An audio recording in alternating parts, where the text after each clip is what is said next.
Omak, omak, omak, omak, Uyghur kızı. Omak, omak, omak, omak, Uyghur kızı. Assalam Uyg'urim, assalam. Ajoyib sehrliq bu alam.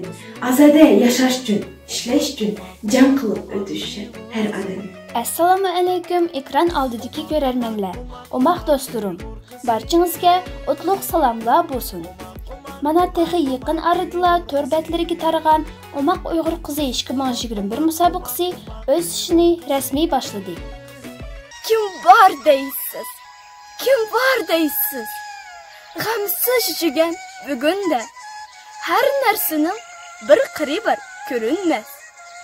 Daima qiz bola tarbiyasiga alohida ko'ngil bo'lib kelayotgan Alamat prodyuserlik markazining uyushtirishi va ko'plab tashkilotlarning qo'llab-quvvatlashi bilan dastlabki qatim o'tkaziladigan Omaq Uyg'ur qizi 2021 musobaqasi 13 va 15 yosh oralig'idagi Omaq qizlarimiz orasida bo'lmoq. Ya'ni o'z hunari, aql-tan farosati, talant qobiliyati bo'yicha bu baygida kuch sinamoqchi. Endi do'stlarim samiga tuvandagi video syujetlarni taqdim qilamiz. Omaq qizil Uyg'urning qarshi olg'in sen xalqim, xizmat qilay sizlar uchun, alqish chalg'in sen xalqim. Ana tilda o'qish bizga asli amat, lekin qildim omonatiga sen xiyonat.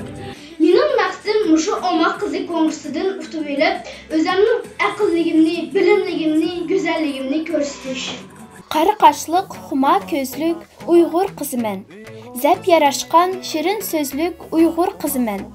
Ulug' Uyg'ur ajdodlarim Yusuf Mahmud iziman. Nazuk, ipar tumaristek Uyg'ur qiziman. Dam naqshlarda kuylagandek mening Omaq, go'zal, talantli do'stlarim. Mazkur Omaq Uyg'ur qizi 2021 musobaqasida nishonga yetinglar. Ah yo'l Omaq qizlar. Tarixdagi go'zal va qahramon qizlarimiz Nazugum, Iparxon, Maymunxonning izini bosadigan, aqlli va o'z xalqiga xizmat qiladigan qizlardan bo'lishini armon qilaman.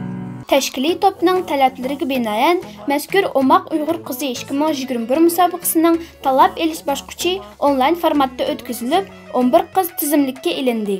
Ularning orasidan bak Omaq, bak talantli 7 qiz mazkur musobaqaga qatnashishga yo'llanma oldi. Diqqatingizga cho'ng rahmat. Yana bir qatim assalomu alaykum.